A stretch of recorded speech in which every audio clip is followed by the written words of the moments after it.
Bismillahirrahmanirrahim. Assalamualaikum warahmatullahi wabarakatuh. Perkenalkan, nama saya Alia Surya Rizkia. Pada pertemuan kali ini, kita akan membahas materi mengenai pendapatan nasional.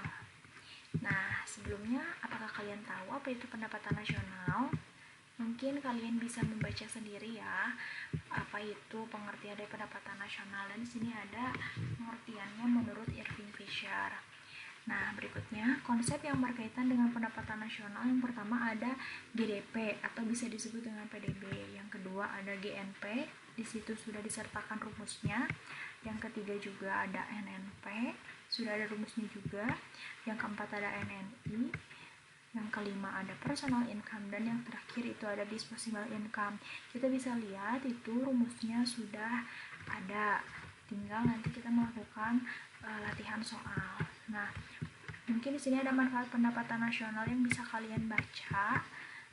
Karena waktunya terbatas, jadi di sini saya akan lebih membahas atau menjelaskan mengenai rumus-rumusnya saja. Nah, di sini ada komponen pendapatan nasional. Yang pertama itu atas dasar pendekatan produksi.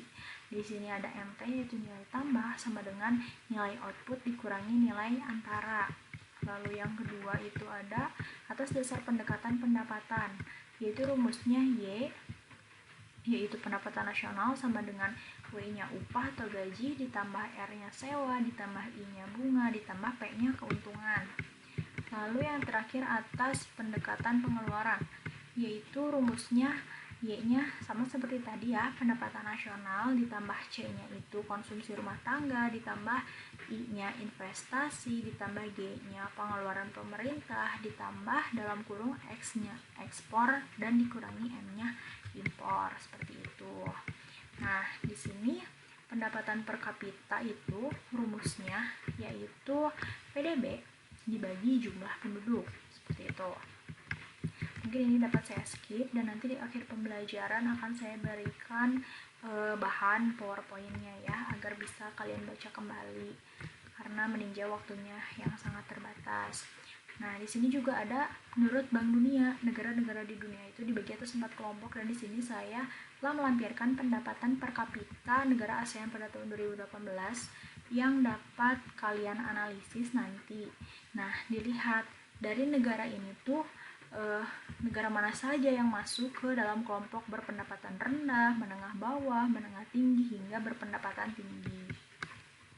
Ini juga dapat saya skip, nanti kalian bisa tanyakan pada pertemuan berikutnya. Nah, mungkin saya akan lebih berfokus kepada ketimpangan pendistribusian ini yang terbagi menjadi 3. Yang pertama itu ada perorangan, yang kedua ada kurva Lorenz, dan yang ketiga ada koefisien Gini.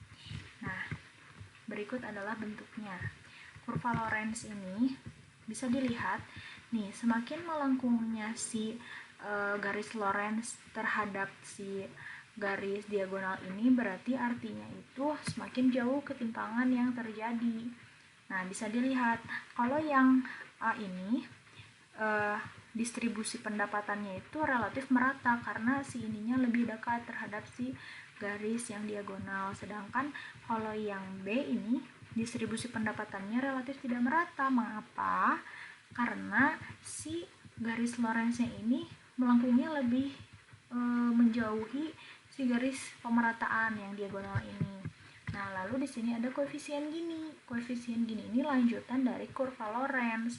Nah, jadi cara mencari koefisien Gini ini adalah bidang A ini yang diarsir dibagi dengan bidang B, C, dan D yang tidak diarsirnya, seperti itu. Mungkin di sini saya akan melampirkan evaluasi. Nah, saya menambahkan evaluasi ini tuh untuk melatih Anda agar Anda bisa lebih memahami materi yang telah saya sampaikan. Good luck. Mohon maaf apabila banyak kesalahan, mungkin hanya sekian yang dapat saya sampaikan. Terima kasih. Wassalamualaikum warahmatullahi wabarakatuh.